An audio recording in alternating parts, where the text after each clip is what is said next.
बिहार के लिए तैयार हैं। इस बार वो अगला पिछला प्रदर्शन दोहरा ले तो बहुत बड़ा चमत्कार होगा।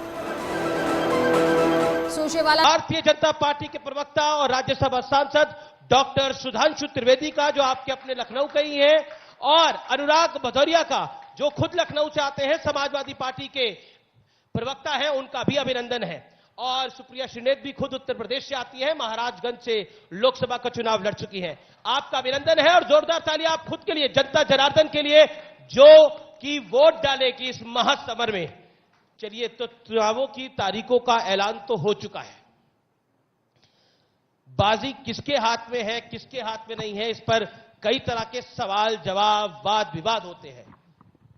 अखिलेश जी भी इस मंच पे थे, योगी जी भी इस मंच पे होंगे, अजय लल्लू भी इस मंच पे होंगे, कई सारे सवाल होंगे। लेकिन मैं आप तीनों से पहले 60 सेकंड आपको मौका देना चाहता हूं कि उत्तर प्रदेश की जनता के लिए आपके पास है क्या। मैं शुरुआत अनुराग भदौरिया आपसे करता हूं। अनुराग भदौरिया, शुरुआत अगर आपसे करें 60 सेकंड में, उत्तर प्रदेश की जनता के लिए समाजवादी पार्टी के पास क्या है? उत्तर प्रदेश की जनता अच्छी तरह से जानती है कि 2012 से लेकर 17 के बीच में जो समाजवादी ने विकास किया था, चाहे मेट्रो हो, चाहे एक्सप्रेसवे हो, चाहे यहाँ पे हॉस्पिटल्स बनाए हो, या हमने सभी डिस्ट्रिक्टों को चार लाइन से जोड़ा हो, जिस तरह से हमने यहाँ पे 1090 महिला सुरक्षा के लिए बनाया, 100 डायल पुलिसिंग मजबूत करने के लिए बनाया, यहाँ पे स्टेडियम बनाए, स्पोर्ट्स फैसिलिटी दी, और जिस तरह से बेरोजगारी भत्ता और वृद्ध महिलाओं को जो हमने पेंशन दी थी, यहाँ रिवर फ्रंट भी बनाया।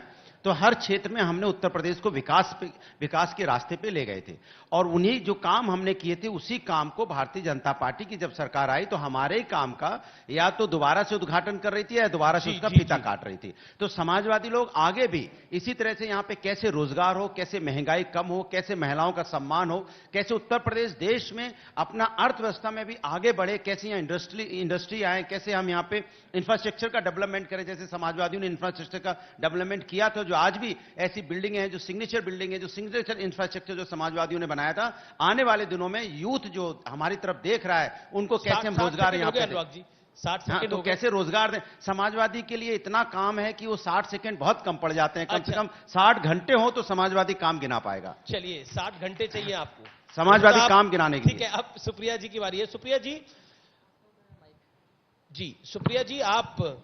सुप्रिया जी आप उत्तर प्रदेश से आती है।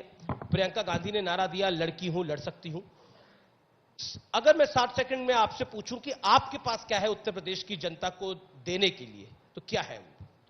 मुझे ऐसा लगता है सबसे ज्यादा, आप सबको मेरा प्रणाम सबसे पहले, तो सबसे ज्यादा हमारे पास उम्मीद है और आशा है देने के लिए। और इसलिए ऐसा कहती हूं क्योंकि उत्तर प्रदेश में चाहे लड़कियां हों, चाहे बेरोजगार युवा हों, चाहे किसान हो, कौन सा ऐसा वर्ग है उत्तर प्रदेश में जिसका उत्पीड़न नहीं हुआ है, जो त्रस्त नहीं है? मुझे आप एक वर्ग बता दीजिए। किसानों के साथ क्या हुआ, उसका जीता जागता प्रमाण अजय मिश्र टेनी है। बेरोजगारों के साथ क्या हुआ, यही जीपीओ, 2 किलोमीटर दूर जीपीओ पर उनकी ठोक बजाकर पिटाई करना जीता जागता प्रमाण है। महिलाओं के लिए क्या हुआ, इसमें मैं जितना कम कहूं उतना अच्छा रहेगा, हाथरस से लेकर लखीमपुर तक।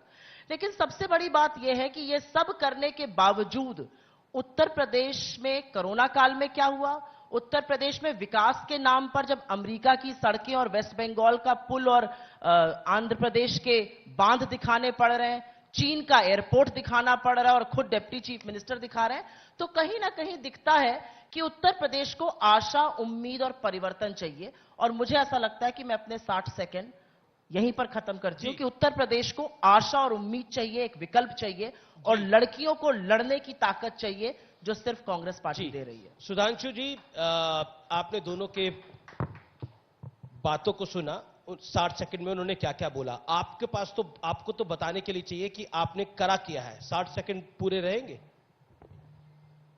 देखिए, हमारी सरकार आने के बाद सोच में मूलभूत परिवर्तन होगा। पहले होता था इस वर्ग को देना है, इस वर्ग को ज्यादा देना है, हमने कहा सबको देना है। इसलिए हमारी सरकार आई तो चाहे सबको आवास मिलना हो, हर महिला को गैस मिलनी हो, आयुष्मान भारत में स्वास्थ्य सुरक्षा मिलनी हो, चाहे हमने 15 करोड़ लोगों को 2 साल तक कोरोना काल में मुफ्त राशन देना हो।